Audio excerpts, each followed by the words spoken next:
और नाज़रीन, प्रोग्राम में हम नेक्स्ट इश्यूज की तरफ चलते हैं। बात करें कि जहानिया की वक्त बदला, हालात बदले, हुकूमतें बदल गई, लेकिन जहानिया की अवाम की किस्मत ना बदली। जहानिया की अवाम दो तरफा सड़क और अंडरपास ना होने की वजह से शदीद मुश्किलात का शिकार है, और जबकि ट्रेन आने से आधा घंटा पहले फाटक बंद होने की वजह से घंटों ट्रैफिक जाम होना मामूल बन गया है, और काम पर पहुंचने वाले अफराद जो हैं वो ताखीर का शिकार हो जाते हैं। और खास तौर पर जो कि स्कूल और कॉलेजेस जाने वाले तलबा तलबात हैं, उनको ताखीर पर पहुंचने पर सजा और जुर्माना भी उसका भी सामना करना पड़ता है। इस ट्रैफिक जाम की वजह से लड़ाई झगड़े मामूल बन चुके हैं, और खासतौर पर एम्बुलेंस में मरीज जो हैं वो तिबी अमदाद से महरूम होकर अपनी जान की बाजी हार जाते हैं। मज़ीद तफसीलात जानते हैं, हमारे साथ नुमाइंदा मौजूद हैं। इमरान साहब, अस्सलाम वालेकुम सर, बताइएगा क्या तफसीलात हैं आपके पास? वालेकुम सलाम जी। वक्त बदला, हालात बदले, हुकूमतें बदली, लेकिन जानिए कि अवाम की किस्मत ना बदली। जानिए कि अवाम शदीद अजियत का शिकार है।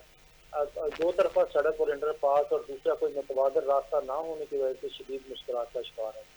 ट्रेन आने से आधा घंटा पहले ही फाटक बंद कर दिया जाता है, जिससे घंटों ट्रैफिक जाम रहना मामूल बन गया है। जी इमरान, आपकी आवाज़ बहुत कम आ रही है, काइंडली लाउड बोलिएगा। जी जी जी, आप बताइएगा कि वहाँ पे जो फाटक बनाया गया है उसके अल्टरनेटिव को रास्ता नहीं दिया गया, जहाँ पे जिसकी वजह से आवाम को वहाँ के मुश्किलात का जो सामना करना पड़ा है वो कम हो सके। जी, इसके लिए मकामी एमएन ने अंडर पास का वादा तो किया और अवाम को उसका लॉलीपॉप दिया, लेकिन उसके फंड भी मंजूर किए गए, लेकिन उसका कोई भी मुकम्मल नहीं किया गया और नामालूम वजूहात की बिना पर उसका काम रोक दिया गया, जिसकी वजह से उनके फंड का भी पता नहीं चल रहा कि फंड कहाँ जा चुके हैं। जी ठीक है। और इमरान, ये सिलसिला कब का चल रहा है? वहाँ पे ना तो सड़क अंडरपास बना रहे हैं, लेकिन जो कि वहाँ पे फाटक भी बंद कर दिया जाता है, और आवाम को डेली बेसिस पे इन मसाइल का सामना करना पड़ता है। जी, ये काफी अरसा से इन जहानिया मसाइल का शिकार है। हमारे मकामी एमएन जो 15 साल से एमएनए बनते हैं, लेकिन उन्होंने मसाइल की तरफ कोई तवज्जो नहीं दी, तो और वहाँ की इंतजामिया वो हमेशा भी सुबह कोई शाम एक्शन यहाँ नहीं से ले गुजरते जिसके हुए। खिलाफ? ये मकामी एमएनए चौधरी इफ्तिखार नजीर साहब हैं, जो 15 साल से इक़्तिदार में हैं और यहाँ से रोजाना गुजरते हैं, उसके बावजूद भी उन्होंने इस पे कोई खास तवज्जो नहीं दी। जी ठीक है। तो इमरान साहब, अब जो है वहाँ की जो अवाम है उनका क्या मुतालबा इस हवाले से? जी, जानिए कि अवाम ये चाहती है कि इसके अंडरपास जो मंजूर हुआ है और उसकी खुदाई भी की जा चुकी है और उसको मुकम्मल किया जाए, ताकि जहानिया की अवाम को शहरियों की सूरत मैसर आ सके। दूसरी तरफ रेलवे काम इस मामले पर भी बार बार चक्कर लगाते हैं, लेकिन इस पर भी कोई पेशरफ सामने नहीं आ सकी।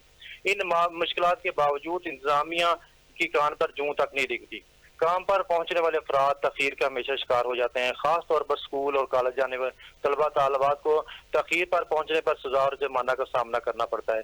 जिस ट्रैफिक की वजह से लड़ाई झगड़े भी मामूल बन चुके हैं। खास तौर पर एम्बुलेंस में अक्सर मरीज तिब्बी इमदाद से महरूम होकर अपनी जान की बाजी हार जाते हैं। जी ठीक है। ठीक है इमरान, शुक्रिया, आपने अपडेट किया इसके हवाले से। नाज़रीन, वहाँ के जहानिया में एक बहुत बड़ा इशू है। वहाँ पे डेली बेसिस पे लोगों को फाटक से गुजरने के लिए बहुत जो कि सारा वक्त उनका ज़ाया हो जाता है। वहाँ पे स्पेशली जो स्कूल और कॉलेजेस जाने वाले तलबा तलबात हैं उनको भी काफ़ी मुश्किलात का सामना करना पड़ता है, और ऐसे बहुत से अफराद जो हैं जो कि जिनको एमरजेंसी की सूरत में तिबी अमदाद ना मिलने की सूरत में वहाँ पे जान की बाजी हार जाते हैं, लेकिन वहाँ की इंतजामिया बिल्कुल इस हवाले से खामोश तमाशाई का किरदार अदा कर रही है।